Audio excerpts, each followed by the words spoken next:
Et yo tout le monde, c'est Priest, on se retrouve pour une petite vidéo concernant patch 6.9 sur qui est un peu la suite de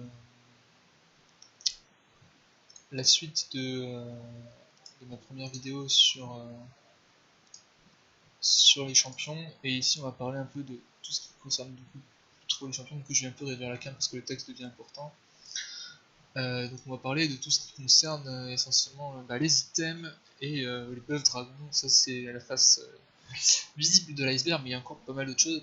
Si vous avez déjà regardé la première vidéo, j'ai oublié de dire, si vous n'êtes pas d'accord avec moi ou si vous avez des choses à rajouter, ou si vous pensez que je me suis planté à certains endroits, n'hésitez pas à me le dire dans les commentaires.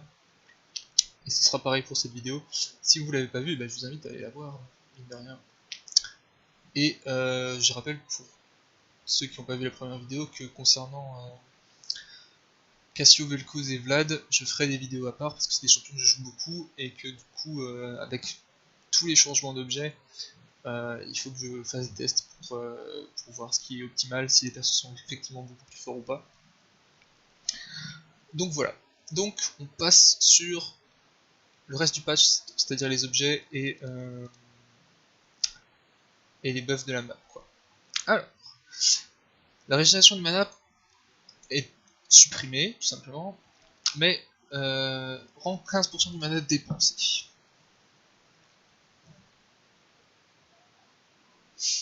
Ça a l'air fort. Sur les mages qui spamment beaucoup et qui ont besoin d'énormément de mana en un game, comme l'ancienne Cassio et Ryze par exemple, ou je sais pas moi, j'ai pas d'exemple en tête là, mais je pense surtout à Ryze, c'est extrêmement fort en fait. Hein. Ça a l'air extrêmement fort parce que en fait c'est des persos sur lesquels vous buildez pas énormément de régénération de mana, mais vous buildez beaucoup de mana flat, beaucoup de points de mana. Et du coup, en fait, ce passif est beaucoup plus fort que celui-ci. Et en plus, si vous êtes full mana, en fait, quand vous avez des persos à spam, genre Ryze ou Cassiopeia, c'est les deux exemples qui viennent en tête, puis il y en a peut-être d'autres, c'est des persos en fait qui avaient une mana pool qui les limitait dans leur trade. Genre, quand vous faisiez un full trade avec Cassiopeia avant d'avoir une larme de la DS stackée en early game, genre, imaginons level 7 par exemple, vous prenez un all-in, vous avez juste votre larme de la DS et votre Doran de début de partie, et quand vous étiez en 2v2 avec votre jungler contre le jungler et le mid laner adverse, souvent ce qui se passait c'est que vous alliez mettre un full focus sur un des deux, le mec va flash out, vous pouvez pas forcément le suivre, il va s'escape, mais vous aurez plus assez de mana pour tuer l'autre alors que vous êtes 2v1 quoi. Et, euh, et voilà, donc je pense que ce buff là cette régénération de mana là qui existait sur la durée est bien moins forte que celle-ci qui est instantanée, parce que ça, il n'y a pas de délai là-dessus, donc ça veut dire que à chaque fois que vous allez utiliser un sort, en gros vos sorts coûtent 15% de mana en moins. C'est ça que ça veut dire, hein. Donc l'arme de la DS encore plus forte sur les persos très manavores. Un bon buff quoi. Catalyst. Alors, on s'en fout du nom, le coût est un peu réduit, ça c'est cool. Propriété passive unique, vous récupérez du mana équivalent à 15% des dégâts que vous infligent les champions, donc quand vous prenez des dégâts, vous gagnez de la mana, et dépenser du mana vous heal de 20% du mana dépensé jusqu'à 15 PV par sort lancé. Et les sorts activables rendent 15 PV par seconde, maximum. Ça a l'air fort sur les... En fait, c'est un item de trade a priori, quoi. Je vais peut-être lire le texte à chaque fois, parce que... En général, Riot fait des bons trucs pour ça, alors...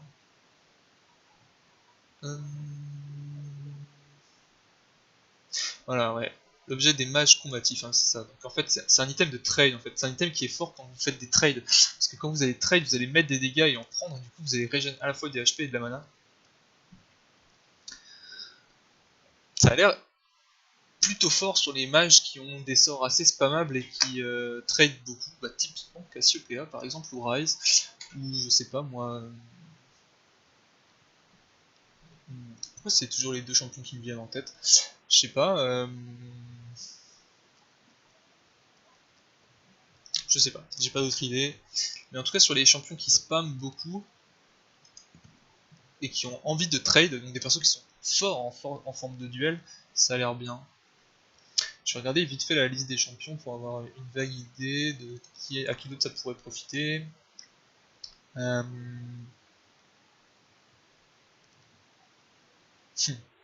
Là comme ça je vois Ezreal AP mais personne ne joue Ezreal AP.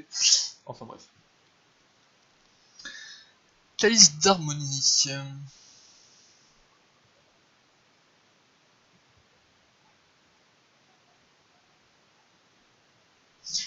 Ouais, d'accord. Donc le coût est également un peu baissé. La régénération de mana est supprimée. Augmente la régénération des bases des PV toutes les 5 secondes de 100% si votre total de. Enfin, votre pourcentage de PV actuel est inférieur à votre pourcentage de mana et augmente la régénération de mana si votre pourcentage de mana actuel est inférieur à votre pourcentage de PV. En gros, si vous êtes full vie et que vous n'avez pas de mana, ça régène votre mana, et si vous êtes full mana mais que vous avez plus de vie, ça va vous régénérer vos HP. Ok. Du coup, ça devient un item très intéressant pour tenir votre lane longtemps, quoi. Peut-être un item un peu plus orienté support que mid, ou alors mid farmer, mais vraiment hard farmer, genre, genre Vel'Koz par exemple jusqu'à présent, mais après avec les changements ça peut être, il va peut-être en être autrement, remarque. À voir. Ce serait typiquement un item intéressant pour par exemple Cassiopeia, mais sur Cassiopeia vous voulez une mana pool en fait, vous voulez du mana flat pour pouvoir spammer vos sorts. Cet item vous aide pas tellement, enfin en tout cas beaucoup moins qu'une réserve de mana, donc je pense que ce sera pas build, mais... Ok. Un nouvel item qui rend du mana quand vous gagnez un niveau, donc l'équivalent de l'ancien catalyste mais qui vous rendait aussi des HP. 900 donc c'est pas très cher, tome d'ampli plus cristal de saphir, donc un pass building correct. En gros vous allez faire tome d'ampli et puis si vous avez pas assez pour l'acheter en une seule fois, vous allez faire tome d'ampli qui est un bon item à acheter comme ça. Et, voilà. S'il y a des débutants qui regardent cette vidéo, je vous explique vite fait le concept de pass building. Pass building c'est en gros les items qui composent votre gros objet. Par exemple, Tiamat qui est construit à partir de 2 épis longues et d'un cristal de régénération là qui coûte 150 ou 250 de vie là. C'est un très mauvais pass, enfin c'est un assez mauvais pass building parce que finalement le cristal est nul, c'est un item qui est nul en lui-même et du coup vous êtes obligé de quasiment de one shot l'item, ou en tout cas vous pouvez pas acheter que le cristal parce que c'est vraiment de la merde quoi. Pareil, tous les items qui se build à base de cristal de mana, c'est un item qui est assez faible en lui-même, sauf sur Rise qui est un cas particulier parce qu'il profite de la mana en pourcentage. Mais sinon, les items qui passent par un cristal, c'est pas ouf. Mais bon, là l'item est tellement pas cher que de toute façon ça change pas grand chose quoi. 25 d'AP donc c'est pas énorme, 300 de mana c'est plutôt beaucoup. Propriété passive unique, vous restaure 20% de votre mana max en 3 secondes quand vous gagnez un niveau. 20% de votre mana max, c'est beaucoup. Ok. Donc j'imagine que c'est un item qui sert de base pour d'autres items. L'item en lui-même est pas suffisant, je pense. Parce que si vous voulez de la régène mana, vous avez d'autres items qui le font mieux. Si vous voulez de la paix, il y a d'autres items qui le font mieux. L'item est pas cher, certes, mais bon. Et surtout, vous régénérez plus les HP comme le catalyste. L'avantage du catalyste, c'est qu'il vous permettait de tenir votre lane très longtemps parce que vous allez régénérer des HP à chaque fois que vous allez level up.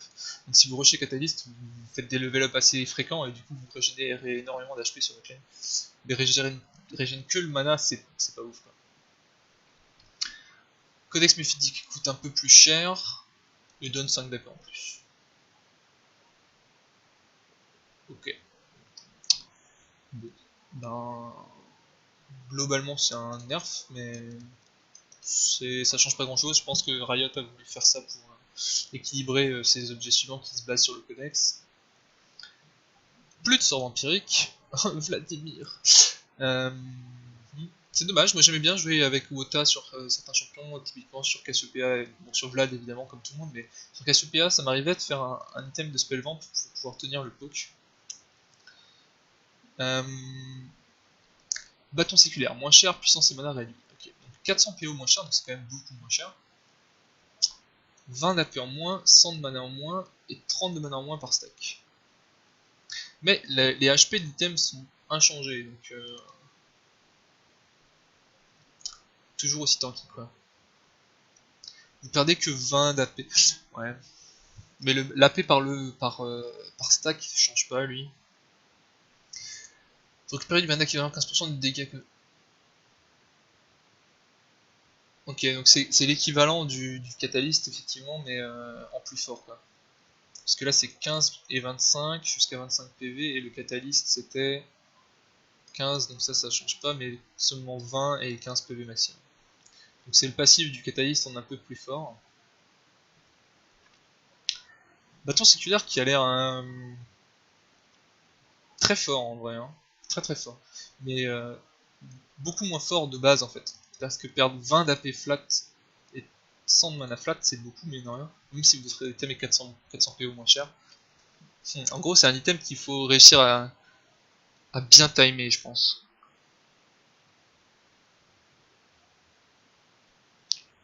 Mais comme il est moins cher, ça veut dire que vous avez deux items plus vite, effectivement, comme le dit Riot ici. Donc ouais, je pense que c'est vraiment un bon item, parce que mine de rien, la tankiness de l'objet ne change pas. Donc ça m'a l'air d'être un très bon item. En fait, je pense que ça devient un très bon item quand vous avez une phase de lane difficile. Quand vous êtes un peu dominé en début de partie et que vous avez besoin de stacker du farm pour scale. Je pense que ça devient un très bon first item, parce que genre, vous pouvez juste faire le bâton séculaire, vous êtes très tanky, vous faites un peu moins de dégâts, mais l'item est moins cher, du coup vous êtes plus rapidement sur deux items. Deux items qui est souvent un point critique pour les mages, hein. Souvent vous voulez deux items avant de commencer à faire des gros dégâts et de one-shot des carries. Donc ouais, très très bon item. Et ce passif là qui est fort, hein, qui est vraiment très très fort sur les persos qui traînent. Donc je pense que c'est vraiment un item extrêmement fort sur la phase de lane. Je pense qu'on va en voir souvent. Ok, alors le Morello qui est 500 PO plus cher, c'est beaucoup 500 PO, hein, mine de rien. Il y a une 20 d'AP, donc ça compense à peu près. Il donne 400 de mana mais plus de régénération. Ouais. Tuer un champion ou effectuer une assistance restaure 20% de votre mana max. Donc ça c'est l'ancienne capacité du Kral, ok. 20% c'est désormais unique, ok. Donc vous pouvez plus faire deux items qui donnent 20% de CDR a priori. Genre vous pouvez plus faire Graal plus Morello. Ça, personne ne le faisait de toute façon, mais... Seuil de l'effet hémorragie. Infligé aux ennemis ayant moins de 35% de leur PV. Bon, léger nerf, mais il dure plus longtemps, donc l'un dans l'autre ça se vaut. Ok, donc un item full offensif quoi, du coup. Morello qui devient un item très offensif avec 400 de mana en plus au lieu de la régénération, ça vous donne un potentiel de teamfight plus important. Parce que la régénération est intéressante sur la lane, mais le mana flat est meilleur en fight, comme ça vous mettez plus de temps à tomber out of mana. Et vous gagnez 20 d'AP pour 500 PO en plus. Ok. Globalement, un changement un petit peu de l'entité du Morello, mais sans plus quoi. Le Graal coûte moins cher, 450 PO moins cher, c'est beaucoup. Perd 20 d'AP, donc c'est un peu l'équivalent. Hein. Régène un peu moins de mana. N'a plus le passif, ce passif qui a été transféré sur le Morello. Hein. Propriété passive unique. Octroie des charges de sang, équivalentes à 20% des dégâts avant mitigation. Ça veut dire avant réduction par l'armure. Hein. Que vous infligez, enfin par la MR du coup, que vous infligez au champion jusqu'à un maximum de 100 à 250 niveau 1 18. Soignez un allié ou lui offrir un shield, consomme les charges pour lui rendre des PV. Du coup, Graal qui devient un item beaucoup plus axé soit support pur et dur, soit mid laner support, type Lulu Karma quoi. C'est intéressant. Ah, plutôt mid laner support, parce que 20% des dégâts, si vous êtes support pur et dur, genre Janna, vous faites 0 de dégâts, donc votre passif finalement sert à rien. Donc ça devient un item orienté support mid lane, quoi, genre Karma, Lulu, peut-être que vous jouez déjà Nami, je ne sais pas. Ok. Augmente la régénération de base des PV de toutes les 5 secondes de 100%. Ok, donc c'est le passif du Graal, pas du Graal, du Calice, d'accord. C'est le même passif. Est-ce que ce passif est fort en fait? Je pense que ce passif est... Je pense que ce passif est pas si fort que ça. Mais bon, c'est toujours bon à prendre. Donc finalement, le Graal qui devient plus du tout une source illimitée de mana, hein, clairement pas. Avant le Graal, vous preniez Graal quand vous vouliez une source de régène de mana infinie, quoi, avec le passif. Maintenant, si vous voulez beaucoup de régène de mana en fight, vous prenez plutôt le Morello. Le Graal devient un item mid-support. Hein. Ok. Creuset de Myrel. La régène de mana augmente. Ne restaure plus de 2% du mana manquant toutes les 5 secondes, donc ça c'était le passif du Kral qui a été aussi supprimé. Hein. Augmente la régénération et gagne le passif du Kral. Ok. Donc un item encore plus support qu'avant quoi. Les upgrades de Lambda Est affectent également les trains de Séraphin. Donc ne donne plus la régénération de mana, mais en 25% de mana dépensée. En plus de monter en puissance sur le mana, et la même chose pour Muramana, mais un petit peu moins fort. Manamune qui devient du coup très très strong sur Ezreal. Hein. Parce que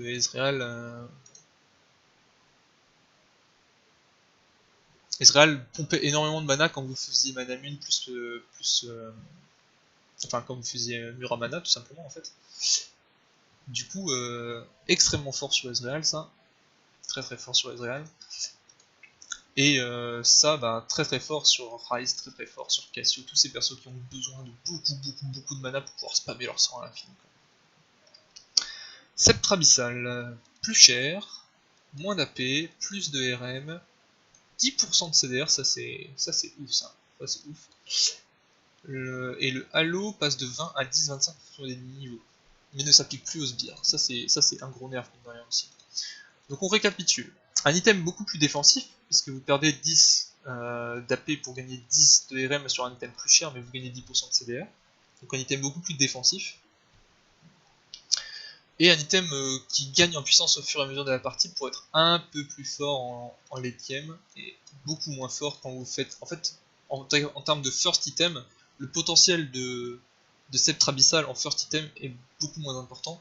D'une part parce que votre Halo est moins fort, il sera genre à 13 quand vous, ouais, peut-être à 15 allez, quand vous allez l'acheter au lieu de 20, que vous avez 10 d'AP en moins, donc votre potentiel de dégâts est beaucoup moins important. En plus, le Halo ne s'applique plus aux sbires, parce qu'avant, vous savez peut-être pas, mais les sbires n'ont pas de Magic Resist et n'ont pas d'armure. Du coup, en fait, le fait de faire Abyssal faisait passer leur résistance magique en négatif. Et du coup, en fait, augmenter clairement, augmenter genre de 15 ou 20% les dégâts que vous faisiez aux sbires, tout simplement. Donc ça vous permettait de nettoyer votre voie des sbires beaucoup plus facilement, et du coup de vous focus un peu plus sur votre vis-à-vis. Donc je pense que le rush abyssal, ça c'est un changement très important, le rush abyssal est beaucoup moins fort. Le rush abyssal se réserve maintenant à des champions qui veulent jouer extrêmement défensivement. On pense par exemple à... Par exemple, un perso qui faisait rush abyssal que moi je jouais, c'était par exemple Diana. Diana qui rushait Abyssal pour être tanky instantanément et avoir un potentiel de burst très important quand elle arrive à level 6-7. Je pense qu'il faudra y réfléchir. Il faudra y réfléchir maintenant parce que l'item est clairement beaucoup plus défensif qu'avant et beaucoup plus fort en late. Donc peut-être un Abyssal deuxième item du coup, plutôt que premier item. Donc ça risque d'échanger effectivement le build des carry AP. Ok, sachant qu'il est plus cher aussi, hein, donc ça ralentit votre premier item. Le prix du Zonia a beaucoup baissé, 600 gold de moins. Protège en plus codex méphitique, donc plus besoin de la grosse baguette. Donc des items plus faciles à acheter. 30 d'AP en moins, c'est beaucoup mais bon. 600 gold en moins. Hein. Plus 10% de CDR et un délai plus long sur la stat. Je pense que c'est quand même, mine de rien, un buff de Zonia. Mais c'est pareil, ça rend le Zonia plus défensif. Parce que vous perdez 30 d'AP. Et l'item est moins cher. En fait, c'est intéressant parce que dans le sens où il y a des match-ups où vous êtes obligé d'acheter Zonia. Typiquement, contre un Z, vous êtes obligé d'acheter Zonia. Du coup, le fait que Zonia soit moins cher, ça vous rend. C'est trop bien contre Z, parce que ça veut dire que vous pouvez faire. Vous pouvez rush Zonia. Le problème de rush Zonia, c'est que maintenant le Zonia donne 30 d'AP en moins. Donc c'est moins intéressant quand vous êtes full build. Donc je pense que genre Zonia sera plus un item que vous allez faire dans votre build de manière un peu systématique en mode bon j'ai déjà 4 items et des bots, qu'est-ce que je fais? Oh bah je fais Zonia comme ça si je me fais focus je meurs pas. Je pense que le fait de perdre 30 AP ça rend l'item beaucoup moins intéressant en fait comme last item en mode ouais je sais pas trop quoi faire, il me faut encore beaucoup d'AP, il me faudrait de l'AP et puis hop l'actif du Zonia sera intéressant. Je pense que maintenant vous faites le Zonia vraiment quand vous en avez besoin, quand vous jouez contre Z, quand vous jouez contre des persos où vous pouvez dodge beaucoup de choses, genre contre un Fizz, quand vous prenez le poisson de Fizz, vous timez votre Zonia pour enlever les dégâts du poisson qui vous mange. Et en plus, souvent les fizz essayent de timer leur E pour vous retomber dessus juste au moment où le poisson vous mange, de manière à vous faire beaucoup de dégâts sans que vous puissiez le toucher, parce qu'en fait il est intouchable pendant qu'il jump, et après il vous retombe dessus, mais vous êtes en train de vous faire manger, donc vous êtes CC et vous pouvez pas le taper. Donc vous pouvez potentiellement dodge ultimate plus un sort de fizz avec Zonia, donc c'est des situations où c'est très intéressant de faire Zonia. Et du coup je pense que vous ferez encore plus Zonia dans ce genre de situation, donc indirectement c'est un nerf de Z ou de fizz par exemple. Mais ce sera plus un item que vous ferez de manière un peu systématique. En plus, si vous avez 10% de CDR sur Zonia, 10% de CDR sur Abyssal, je crois que c'était tout. Hein. Ouais. Donc ça veut dire que maintenant vous pouvez beaucoup plus facilement caper CDR. Donc ça veut dire que, par exemple, si votre build pour l'instant c'était genre, je sais pas moi, vous aviez 10% de CDR en rune, vous preniez Morello Abyssal, et puis ben du coup vous êtes capé CDR, et du coup faire Zonia, bah, vous gâchez finalement les 10% de CDR de Zonia. Du coup il faudra peut-être repenser les builds de rune. Les objets Estek. Alors, on est parti. Le revolver Estek coûte 150 gold de moins. D'accord. Ne donne plus de spellvamp. Blesser un champion ennemi avec une attaque de base lui affiche 75 à 150 points de dégâts magiques supplémentaires au niveau 1 à 18. 40 secondes de récupération. Délai de partager avec les autres objets Estek. Avec une attaque de base. Donc pas avec un sort. Donc ça veut dire qu'il faut déjà que vous arriviez à auto-hit votre adversaire. Hein. Donc, par exemple, typiquement, si vous jouez, je sais pas moi,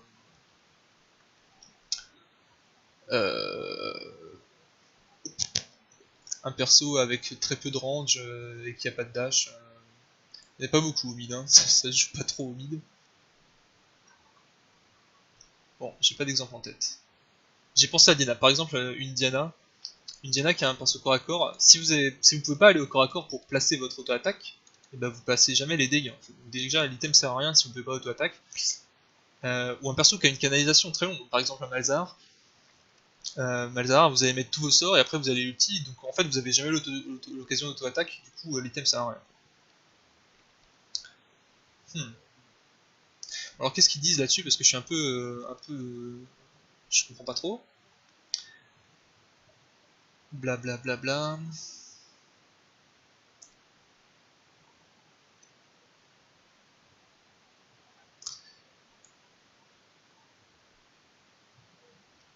Blablabla.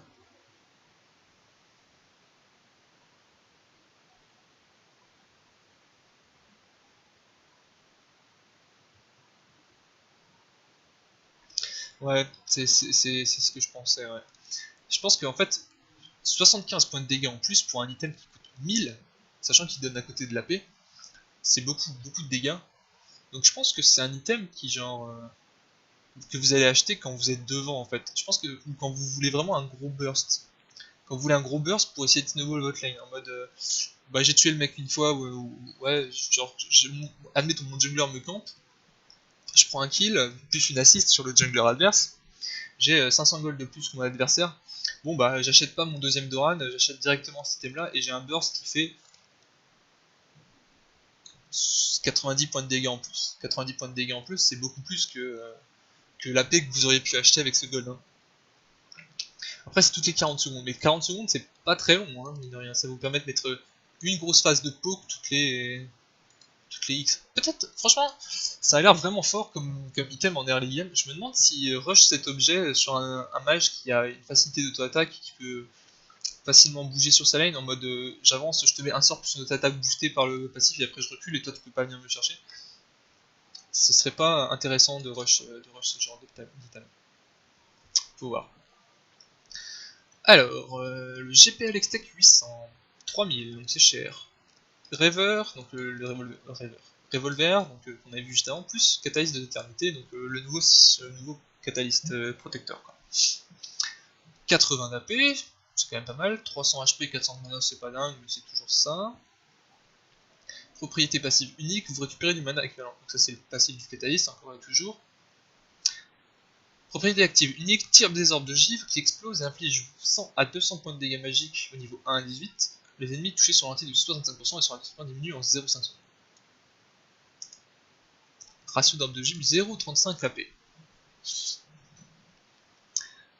même chose. Je disais tout à l'heure en voyant le séculaire et le catalyste que c'était un item très fort pour les persos qui voulaient fight beaucoup et trade en permanence sur leur lane. Bah ça c'est typiquement l'item que vous voulez rush si vous voulez trade à l'infini sur votre lane en fait. Ce passif là est hyper fort pour trade, ce passif là est hyper fort pour trade. En plus maintenant c'est un actif, donc ça veut dire que vous êtes plus obligé de le...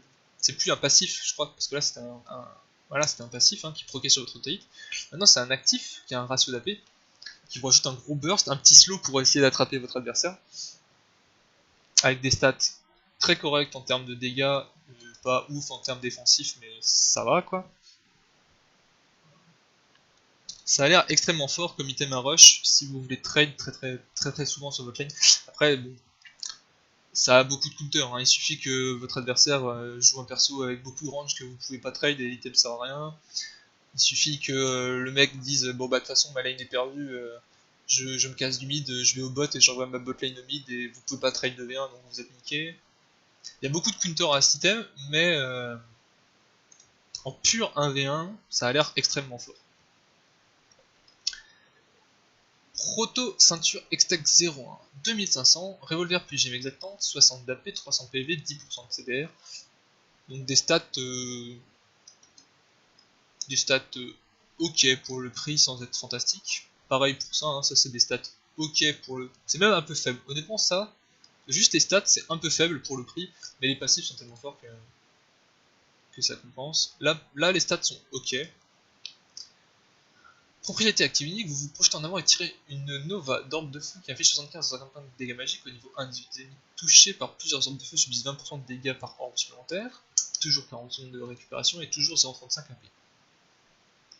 Ce qu'il faut lire, c'est vous projeter en avant. En fait, cet item, j'ai regardé un peu les spotlights et les vidéos, c'est un petit dash en avant. Ça correspond un peu à un demi-flash à peu près. C'est comme un demi-flash, mais vous pouvez pas passer à travers les murs avec. Mais pour des personnages qui sont assez mid-range, qui n'ont pas énormément de portée sur leur sort, ça peut être hyper intéressant pour aller attraper un adversaire. L'exemple qui me vient en tête, c'est encore une fois Ryze. Ryze qui n'a absolument aucune range sur ses sorts. Cet item peut lui permettre d'aller chercher une cage pour ensuite mettre son full combo. Par exemple. Ou par exemple un Galio. Un Galio peut utiliser cet item pour lui donner le petit boost de range plus le petit slow. Est-ce que ça slow? Non, ça celui-là slow pas. C'est l'autre qui slow. Ok. Donc lui donner le petit boost de range au final qui lui manque pour aller caser un ulti. Un item assez situationnel, je pense. Je pense que c'est un item qu'on fera sur un champion dont on a besoin de mobilité, tout simplement. Sinon, je pense que ce sera pas du tout un item core build, parce que le dash a certes un délai de récupération très faible, mais la distance de dash est extrêmement faible. C'est à peine un demi-flash, donc c'est pas un item très intéressant défensivement, si vous voulez. Le dash est trop petit pour que ça vous serve à disengage en fait. Ça peut éventuellement vous permettre de dodge un sort, donc ça permet de faire des outplays assez massifs quand votre adversaire a un skill shot de petite taille, mais qui est important dans son kit. Par exemple une Diana qui perd quand même énormément de burst si elle touche pas son Q-spell, puisque elle perd son Q-spell, mais en plus elle perd son R puisqu'elle a pas son reset. Donc, enfin elle perd un R vu qu'elle a pas de reset. Du coup par exemple contre une Diana c'est un item qui peut être intéressant pour dodge presque 50% de son burst quoi. Mais sinon, voilà quoi. Le pistolan, le coup n'a pas changé. Inflige instantanément 250 points de dégâts magiques et réduit la vitesse de déplacement du champion ciblé de 40% pendant 2 secondes. Ok, avec un ratio de 0,3. J'ai du mal à voir ce qui a changé par rapport à avant.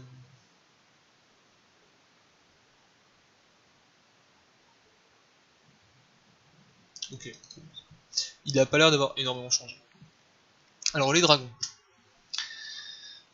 Les dragons c'est un petit peu compliqué. On va essayer de dire ça vite parce que c'est déjà une vidéo très longue. Blablabla. En gros, ce qui change, c'est que maintenant, au lieu d'avoir toujours le même dragon, vous avez un dragon différent qui pop de manière random. Ok. Alors, si je me souviens bien, le dragon des montagnes fait des dégâts supplémentaires importants aux monstres épiques et aux tours. Le dragon de feu fait des dégâts en plus, c'est l'équivalent du buff du premier buff dragon actuel. Ça, c'est l'équivalent du deuxième buff dragon actuel, sauf que ça marche aussi sur les monstres épiques, typiquement Nashorl. Voilà. Celui-là vous donne de la move speed hors combat, donc c'est un peu moins fort que le buff du troisième Drake actuel, mais la move speed que vous gagnez est plus importante, mais c'est seulement hors combat, donc ça permet de roam plus facilement. Et le dragon d'eau vous fait régénérer 10% de vos PV manquants et de votre mana manquant, donc ça c'est énorme, toutes les 20, 12, 6 secondes. Ils sont tous très très forts. L'importance du dragon, surtout en early game, devient beaucoup plus importante. Alors sachant que le 10, 20, 30, c'est pas en fonction du level, comme j'ai pu le voir dans certaines vidéos, où certains pensaient que ça dépendait, genre c'était genre level 1, 11, 16, ou un truc comme ça, ou 1, 7, 16, je sais pas. C'est en fonction du nombre de Drake du même type que vous avez réussi à stacker. Donc n'allez pas vous dire que vous faites un Drake, vous attendez level 18 et vous faites 30% de dégâts au plus au Nashor et vous pouvez le one shot. Non. Il faut en avoir tué 3 comme ça pour avoir le buff niveau 3. Tous les Drakes sont hyper intéressants, tous les Drakes sont très très forts, enfin tous les buffs des Drakes sont très très forts, sachant que les Drakes sont légèrement différents, genre celui-là est beaucoup plus tanky, celui-là c'est un peu l'équivalent de l'actuel, celui-là est beaucoup plus rapide en fait dans ses déplacements par rapport au dragon actuel et du coup vous suit plus facilement en dehors de l'antre, et celui-ci vous slow. Donc chaque dragon a en fait des intérêts en fonction de ce que vous voulez faire avec votre compo. Par exemple ça permet de siège, puisque vous allez d'avoir des. En fait, en premier Drake, c'est extrêmement fort parce que ça vous donne des phases de lane très très safe. Vous allez régénérer toutes les 20 secondes énormément de PV et de mana. Celui-ci permet de ganker partout, de roam énormément. Ça vous donne un avantage sur vos rotations, sur la carte, enfin bref. Et celui-là, c'est des dégâts purs, donc c'est toujours intéressant. Et celui-ci permet de push beaucoup plus facilement les objectifs et donc de snowball la game beaucoup plus rapidement. Du coup, il y a moyen de bâtir des compos juste autour des Drakes. Par exemple, vous pouvez prendre une compo full pot qui essaye absolument d'aller chercher le Drake d'eau pour avoir de la régène, et du coup, vous pouvez outsuster vos adversaires sous la tour. Mais comme le spawn des Drakes est random, c'est difficile quoi. Le dragon ancestral, c'est un méga buff. C'est le dragon qui apparaît au bout de 35 minutes de game. Il est beaucoup plus fort que tous les autres. Et vous donne toujours le buff de. de brûlure que vous aviez sur le 5ème dragon actuel. Mais en plus, il augmente les buffs, c'est un peu la même chose que le 5ème Drake actuel, ça augmente les buffs en fonction des Drakes que vous aviez avant. Donc si vous tuez juste le 5ème, finalement c'est pas super intéressant parce que ça augmente les buffs que de un Drake. Admettons que vous ayez fait un Drake puis le 5ème, bah, ça vous booste pas tellement. Mais c'est quand même plus intéressant pour une équipe qui est derrière d'aller voler un 5ème dragon qu'à l'heure actuelle, parce qu'à l'heure actuelle bah, vous gagnez le buff rang 2 alors que là vous aurez quand même le buff monté quoi. Bon. Ça ouvre énormément de perspectives stratégiques à niveau compétitif. En solo queue, ce sera un peu random, malheureusement. Le héros de la faille, alors là, énorme changement. Il apparaît à la minute 6, donc vous ne pouvez plus le rush aussi vite qu'avant. Il ne réapparaît plus, donc ça veut dire qu'il apparaît une fois, et une fois qu'il est mort, il revient plus. Il est beaucoup plus tanky, il a 3000 HP en plus, 60 d'armure, enfin 20 d'armure de base en plus, 30 de RM en plus, des dégâts plus importants. Les dégâts dans le dos sont réduits, donc il est beaucoup plus difficile à tomber. Mais le buff dure 20 minutes. Vous avez bien lu, le buff dure 20 minutes. Donc en fait, une fois que vous avez pris le buff du héros de la faille, il reste sur vous, même quand vous mourrez. Voilà, hein, mourir ou obtenir le buff du baron ne fait pas perdre le buff. Donc même quand vous mourrez, donc vous gardez le buff, donc ça veut dire que pendant 20 minutes, il y a un membre de votre équipe qui va être boosté, et il va être boosté comment? Et bien il va être boosté comme ça. Vous gagnez 5% de réduction des dégâts contre les champions, et vous générez continuellement des charges de corruption. À 100 charges, votre prochaine attaque de base consomme toutes les corruptions à 15 à 270 points de dégâts magiques au niveau 1 à 18, dégâts réduits de moitié pour les champions à distance. Quand aucun champion allié n'est proche de vous. En gros, vous devenez un god en duel 1v1. Vous devenez excessivement fort en 1v1 parce que vous avez 5% de dégâts en moins, et plus un buff de damage qui dure 20 minutes. Donc c'est un truc de ouf pour split push en fait. Ça devient un objectif majeur quand vous voulez split push, si vous jouez Jax, si vous jouez Z, si vous jouez Tranamer, si vous jouez Udyr, ce buff est juste incroyable. Et du coup ça augmente un peu l'aspect stratégique du jeu, parce que si vous avez un split pusher dans votre équipe, l'équipe adverse doit warder ce buff, parce que si vous lui prenez, vous allez juste lui foutre la misère pendant 20 minutes, et 20 minutes ça suffit largement pour gagner une game. Le buff du Nashor est légèrement plus long, ok. Conserver de l'importance par rapport au 5ème Drake. C'est vrai que si vous avez déjà 3 dragons, entre un Nashor et le 5ème Drake, franchement, moi j'irais prendre le 5ème Drake, enfin le dragon ancestral.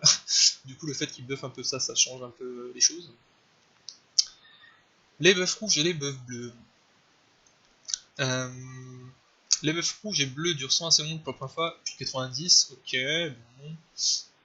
Donc, le premier buff est plus important, donc ça change rien pour la jungle, mais ils sont un peu moins longs après, donc donner le buff bleu à votre mid laner ensuite devient moins intéressant. C'est un nerf indirect également de la mastery qui augmente le temps des buffs, puisque un pourcentage d'un truc moins long, c'est moins long. Buff rouge. 4 fois le niveau.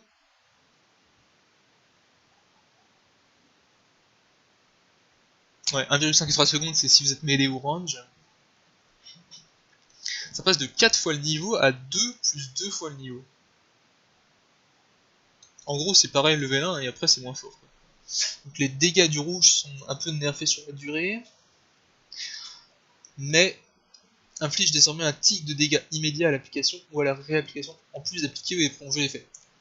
Parce qu'en gros, avant, enfin jusqu'à ce patch, quand vous touchiez quelqu'un avec le rouge, vous lui appliquiez la marque du rouge, donc il prenait des dégâts sur la durée, mais à chaque fois que vous alliez lui réappliquer la marque du rouge en lui ré-auto-attaquant, vous prolongiez juste la durée du buff. Donc le mec prenait juste des dégâts sur la durée en permanence.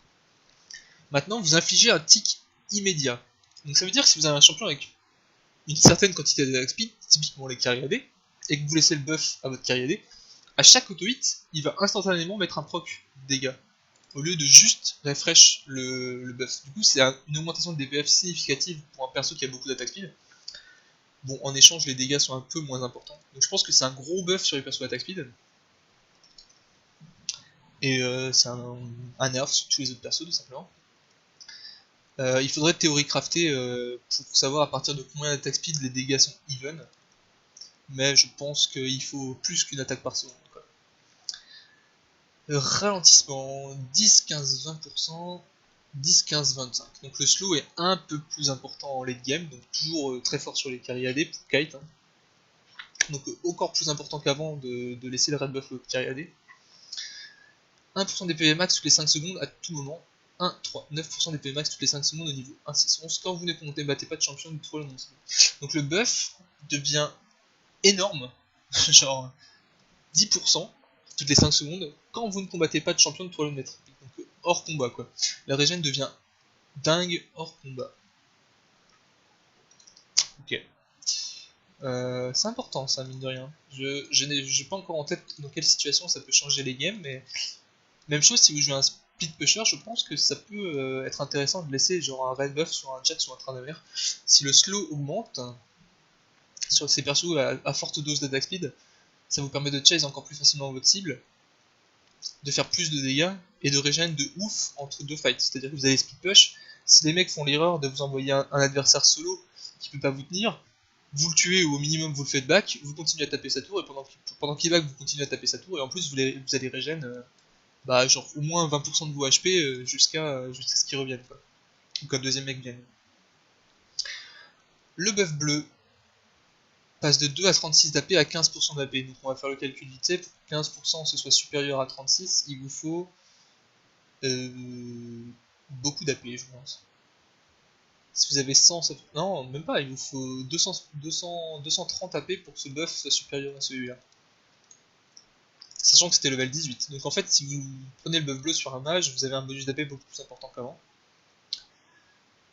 Et le bonus de régène de mana est également plus important. Donc en gros les buffs sont plus forts. Hein. Le buff rouge est beaucoup plus fort, que ce soit sur les carry AD ou les speed pushers, et le buff bleu est beaucoup plus fort sur les mages. Mais bon, ils sont 30 secondes moins longs.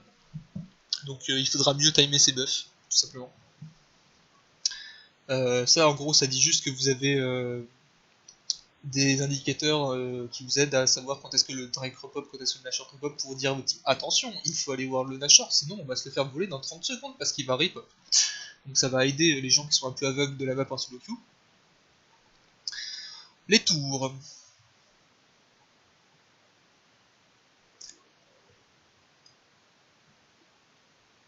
les dégâts augmentent beaucoup plus vite sur les towers. Donc les tours font beaucoup plus mal quand vous prenez plusieurs shots d'affilée.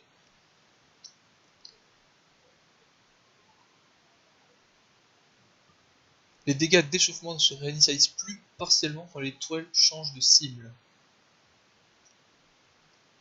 Donc ça veut dire que les dégâts restent en mode maximum. Parce qu'avant, quand vous admettons que vous faites un dive à plusieurs, admettons que vous êtes deux.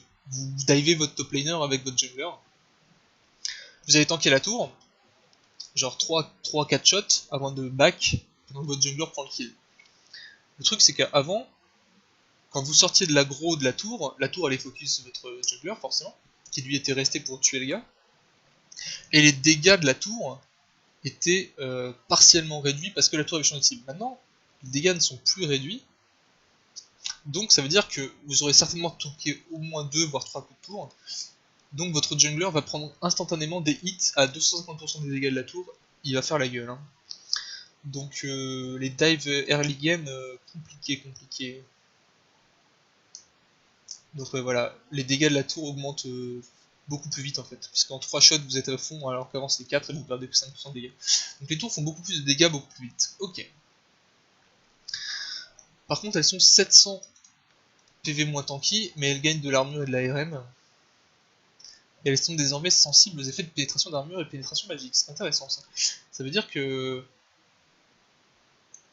les tours sont globalement plus tanky, hein. 700 points de vie ça compense pas le fait d'avoir 40 d'armure ou 40 de RM, à moins que vous ayez un perso avec beaucoup de pénétration magique. Donc les tours sont globalement plus tanky, on va dire.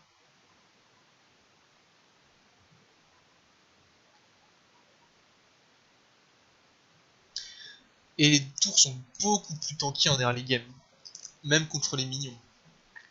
Donc les stratégies de swap lane à niveau compétitif vont être beaucoup plus difficiles à mettre en place. Enfin, les tours sont vraiment beaucoup plus tanky.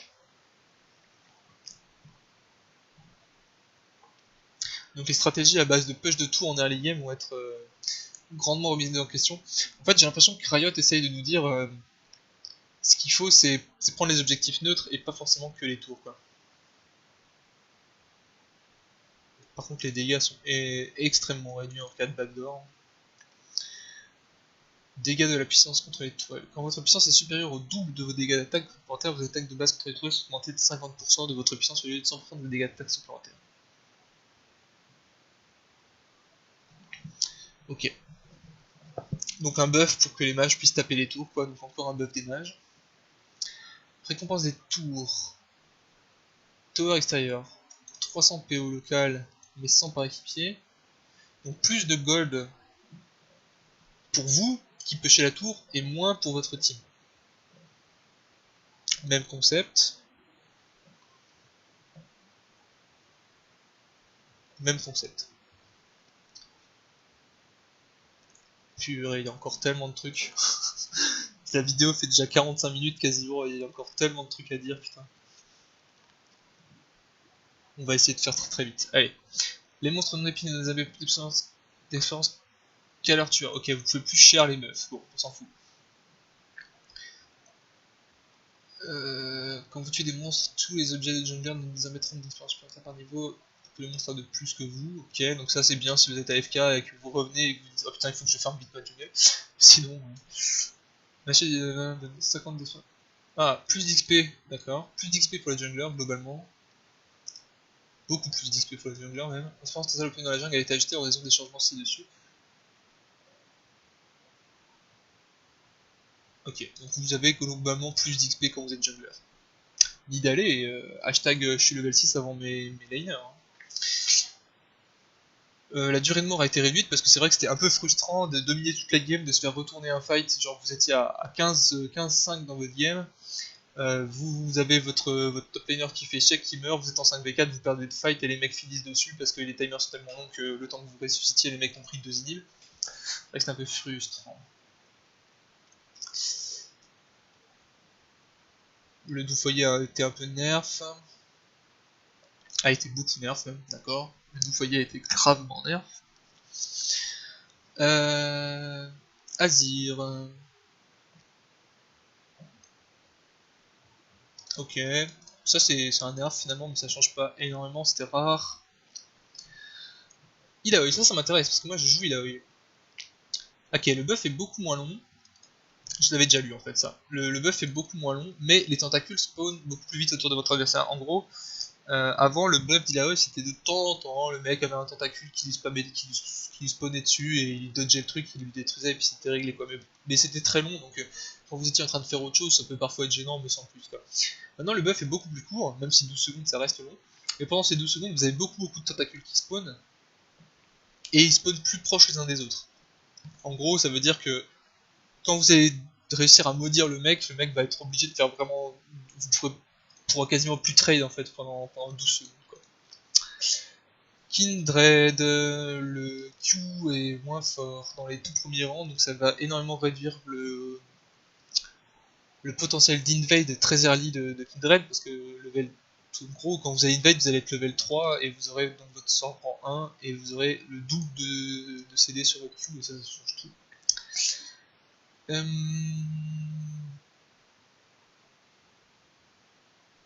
Un petit buff de dégâts quand même pour compenser dans la jungle. Petit buff de dégâts aux monstres pour compenser. Donc le clear en jungle va être moins rapide mais pas beaucoup moins rapide. Par contre les dégâts sur les champions en very early game sont beaucoup moins importants. Donc un très gros nerf de Kindred pour le coup. Nidal est mise à terre, donc c'est le Q en forme de cougar. Dégâts supplémentaires d'exécution, 1,5% tous les 1% de PV manquant, blablabla. Selon le rang de R. Donc moins fort le Q en forme cougar est moins fort au level 1, au level 6, il est égal au niveau 11 et il est plus fort au level 16. Un nerf de Nidale, puisque la force de Nidale ça reste l'early game.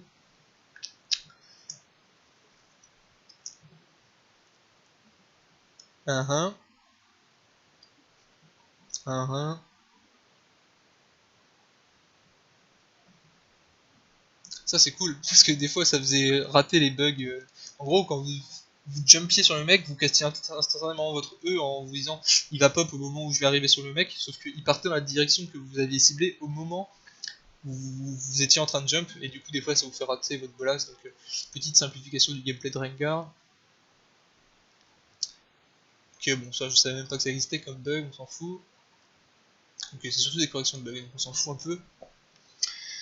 Soraka, montant du ralentissement, nerf, vitesse de déplacement, nerf. Ok, donc un nerf pur et dur de Soraka en termes de slow et de move speed. C'est vrai que c'était un peu insane. C'est pas comme si le perso avait 56% de win quoi. Taric, plus de mana de base et moins de croissance de mana. Une portée réduite pour Link, votre allié. Une portée réduite pour jusqu'où votre allié peut aller sans que le lien se brise. Un stun moins long, moins large. Donc un nerf de Taric, point barre. Ça on s'en fout. Le coût en mana diminue, donc un nerf, un up du Q de Timo. Le coût en mana diminue, et vous avez plus de champis, beaucoup plus. Vous gagnez 4 secondes de CD au niveau 1, c'est beaucoup. Donc un up de Timo, voilà. Pas grand chose de plus à dire, ce perso me donne le cancer. Zac, 5% de move speed, bon. La move speed c'est toujours important, mais 5 unités, pardon, pas 5%, mais 5 unités de move speed c'est quand même vraiment pas grand chose. Mais c'est toujours bon à prendre. Par contre ça change beaucoup. Les blobs se reforment après 8 secondes, passe de 8 secondes rang 1 à 4 secondes rang 17. Donc en gros, votre team doit protéger vos blobs beaucoup moins longtemps en late game pour que vous ayez le temps de revivre. Ça c'est un énorme buff de Zac. Parce que Zac était déjà joué de temps en temps au niveau compétitif quand les teams avaient besoin d'une très grosse engage de très loin contre des cibles assez peu mobiles. Donc Zac était parfois joué dans certaines situations. Peut-être qu'il sera un peu plus. Il ressortira un peu plus. Les skins, on s'en bat les couilles. Les enchantements de bots n'existent plus. Alors ça c'est ouf. Ça c'est ouf. Parce que quel bot était le plus souvent joué? Les bots distorsion qui permettaient d'avoir flash TP ou flash ghost beaucoup plus souvent. Pour abuser de la mobilité, typiquement sur un Twisted Fate par exemple. Ou alors les bots d'alacrité qui permettaient d'avoir beaucoup plus de move speed, qui était très intéressant pour les persos de full corps à corps comme Jax, Tranamer ou Garen par exemple, où vous rushez les alacrités pour être capable de chase votre cible malgré le fait que vous aviez aucune compétence de chase ou presque. Donc indirectement un nerf de ces persos là. L'enchantement dévoreur n'existe plus, remplacé par l'enchantement rasoir sanglant. Objet de Jungler palier 2 plus un peu cube, 40% d'attaque speed, donc très ressemblant au dévoreur, mais propriété passive unique, les attaques de base infligent des dégâts physiques supplémentaires équivalents à 3% des PV max de la cible capée contre les monstres. J'ai plus en tête les stats du dévoreur, mais ça doit être un peu moins fort, j'imagine. Mais vous n'avez pas besoin de le stack. L'un dans l'autre, je pense que c'est très intéressant sur des persos un peu plus early game et un peu moins fort sur des persos full late game comme Master Yi par exemple. Ginzu, beaucoup plus cher, 800 PO en plus. Et les stats sont quasiment les mêmes, je crois que vous aviez un peu moins d'AP, mais ça doit être assez proche. Inflige 15% de dégâts magiques à l'impact, donc c'est beaucoup. Vos attaques de base augmentent votre vitesse d'attaque de 8%, vos dégâts de 3 et votre puissance de 4. Ça c'est le même passif je crois. Effet cumulé max de 8 à 6. Donc faire plus de 2 effets pour les mêlées, ça c'est cool, parce que c'était chiant de voir Master Yi stacker en 3 autos. N'affiche plus de dégâts de zone, ça c'est bien aussi, ça fait bien. Coup fantôme, pendant Rage de Ginzu, une attaque de base sur 2 déclenche 2 fois les effets à l'impact. Donc en fait Ginzu reprend l'ancien passif du dévoreur stacké. Et c'est une attaque sur 2 que vous soyez mêlée ou range. Donc ça veut dire que sur les persos range qui en profitent, c'est solide. Black Cleaver coûte 400 PO en moins, mais 5 d'AD en moins, c'est un duff. 5 d'AD ça vaut beaucoup plus que 400 PO, enfin ça vaut beaucoup moins pardon que 400 PO, donc très intéressant pour le Black Cleaver. Pour revenir rapidement à la Ginzu, je sais pas, il faut voir. Le passif se stack plus vite, mais il est moins fort, vous infligez plus de dégâts à l'impact, sachant qu'il est doublé pour Rage Ginzu, donc quand vous avez vos 6 stacks, vous mettez 30, mais il faut taper 6 fois. Je sais pas, il faut voir. J'ai trop de mal à me faire une idée là. Manteau du Schtroumpf qui gagne qui est 100 PO plus cher, 50 PV plus 50 PV en plus, 5 de MR en moins. Ça change pas énormément, j'imagine que c'est une base pour la suite, voilà. Banshee, 500 gold moins cher, 200 PV en moins. Ah, mais ça se construit avec manteau du spectre plus manteau de Négatron, donc vraiment un item anti-AP de ouf quoi. Ok, le coup n'a pas changé, résistance magique moins 15, régénération de PV plus 50%, augmentation passive des soins de 5%. Donc globalement, visage spirituel qui est un item beaucoup moins intéressant pour les tanks, enfin pour les tanks qui n'ont pas de capacité de sustain, puisque vous perdez quand même 20... non pardon, vous perdez quand même 15 de RM. 15 de RM pour un prix qui bouge pas, c'est beaucoup. Donc c'est un item qui devient beaucoup moins intéressant en termes de tanking, mais qui devient plus intéressant en termes de sustain. Donc ça devient très très fort, je pense, sur des persos qui profitent d'un heal important, genre Trundle par exemple, qui de coup devient beaucoup plus fort avec cet item. Je pense que c'est un nerf sur les persos qui n'ont pas de capacité de sustain importante dans leur kit. Guardian Angel, 300 gold moins cher, 15 de RM en moins, on s'en fout un peu, l'item n'était pas pique, je pense qu'il sera toujours pas pique à mon avis. Les capacités actives de Ceinture de Mercure et Cimetière Mercuriel, donc QSS et l'upgrade de QSS, ne suppriment plus que les contrôles de foule. Vous ne pouvez plus QSS l'ulti Z, vous ne pouvez plus QSS le poison de Cassio pour l'empêcher de mettre ses E. Z Free Hello, hein. Donc Z Free Hello grâce à ce nerf. Hein. Si votre team, si la team en face a des persos pas très intéressés par Zonia, c'est le feu. Bon après Zonia est moins cher, donc l'un dans l'autre ça s'équilibre j'imagine. Mais les pauvres carry AD ils vont faire la gueule. Hein. Egrinker, Malmortus et Gage de Sterak ont maintenant un passif qui ont le même titre.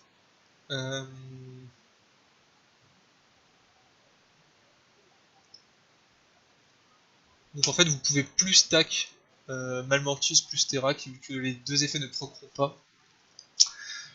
Donc ça c'est un gros nerf sur les persos qui faisaient les deux, genre Kindred et Graves qui stackaient systématiquement les deux et qui devenaient invulnérables aux dégâts magiques puisque vous aviez un double shield qui proquait et qui vous rendait impossible à burst. Donc gros nerf de ces persos là. Sandrobami qui était un item simplement trop fort qui a été nerf purement et simplement mais c'est pas ouf. Sunfire qui est plus cher, C'est vrai que Sunfire était extrêmement fort comme first item et c'était fait sur presque tous les top laners, donc c'est très bien que ce soit nerf. Et l'enchantement de Titan Cendré qui devient beaucoup plus fort sur la durée, mais beaucoup moins fort en early game. Ok. Ça va renforcer le late game des tanks jungle, parce que c'est vrai qu'en ce moment en jungle, la plupart des junglers faisaient soit dévoreur, soit écho runique, parce que les deux étaient extrêmement forts. Et c'est vrai que les persos de tank jungle faisaient, même les persos de tank jungle faisaient écho runique, s'ils en profitaient un tout petit peu, genre Kragas par exemple, ou Echo. Alors c'est vrai que buffer un peu cet item en late game, ça va faire du bien à la diversité de la jungle, j'imagine. Les pinks ont plus que 4 points de vie mais se régènent au cours du temps, ok bon. S'en fout un peu. Ah, ils ont enfin nerf les. Ils ont enfin nerf le CD de cet item quoi, c'était vraiment trop fumé, tout le monde faisait trinket bleu en late game parce que parce que 60 secondes de CD, donc une ward toutes les 60 secondes pour une ward qui compte pas dans votre limite de ward, donc vous pouvez en avoir une infinité sur la map. Donc ça me semble très judicieux de nerf cet item, c'est très bien, gloire juste 100 peu moins cher. Toujours le passif du catalyst. Ne fait plus accélérer vos alliés, mais vous gagnez en speed, le speed est plus long, le ralentissement est even mais dure 2 fois plus longtemps, donc en gros le boost, enfin l'actif de l'item qui vous faisait accélérer et qui slowait vos adversaires quand vous arrivez en bout de course est beaucoup plus fort mais ne s'applique plus que à vous et plus à vos alliés. Donc ça implique d'être joué sur des persos qui sont capables de lock le fight sur eux suffisamment longtemps pour que leur team puisse rattraper. Et par contre vous gagnez ce passif qui est excellent pour trade. Donc un rush guard juste peut maintenant être tout à fait envisageable je pense sur des persos qui sont faits uniquement pour engage. À quoi on pense J'allais dire Maokai, mais Maokai est tellement fort avec Cendre de Bami que je pense que ça... Par contre, ça sera toujours pas un item à rush, mais ça devient un item, je pense, un très bon deuxième item sur pas mal de tanks. Oh, ils mettent de la CDR sur Warmog, ça c'est très bien, parce que personne ne faisait Warmog. Absolument personne ne faisait Warmog, tout simplement parce qu'il y avait mieux, et que juste des HP c'était pas assez intéressant. Rajouter 10% de CDR, ça en fait un bon item, je pense. Peut-être qu'on va revoir quelques Warmog sur certains persos à qui ça profite. Bouclier relique, moins 20 secondes, c'est fort. Les soins sont moins importants, mais ça vous donne plus de gold globalement. Le soin est le même, non le soin est moins fort, pardon. La sustain de l'item est moins forte, mais le gain de gold pour le support est plus important. Nerf de l'item support mid, c'est intéressant. On s'en fout. Important. Réduit les soins personnels de 40%, c'est toujours tous les soins. En gros maintenant, les items qui vous empêchaient de vous régène n'empêche plus, enfin empêche de nouveau plutôt Soraka de vous heal, parce qu'avant Soraka s'en battait les couilles, si vous mettiez hémorragie sur son carré AD, elle pouvait continuer à soin à 100%. Maintenant, réduit également les soins reçus de la part de toute source, donc également de vos alliés, donc énorme nerf de Soraka. Mise à jour de la clarté des skins, on s'en fout, correction de bugs, on s'en fout, skin à venir, on s'en fout. On a fait le tour, et on a fait 1 heure de vidéo. Donc si vous avez vraiment eu le courage de regarder cette vidéo en entier, eh bien félicitations à vous. Si vous n'êtes pas d'accord avec moi, n'hésitez pas à me le dire dans les commentaires. Il y a pas mal de trucs qu'il faudra tester, hein. Là j'ai donné un préavis comme ça, mais je pense qu'il y a un certain nombre de choses qu'il faudra tester, en particulier moi je vais tester tous les buffs et tous les items sur mes champions fétiches. Voilà, salut YouTube, j'espère quand même que ça vous aura aidé un peu à y voir plus clair dans cet énorme patch de la mi-saison. J'espère vraiment que ça vous aura été utile. Si ça vous a été utile, n'hésitez pas à mettre un petit pouce bleu. Et si vous l'avez pas vu, je vous invite à regarder la première partie de la vidéo qui dure au moins 45 minutes aussi sur les champions. Mais bon, c'est le patch de la mi-saison, on était un petit peu obligé de faire un truc un peu long, histoire de couvrir un peu l'intégralité du patch. Voilà, ciao YouTube, à la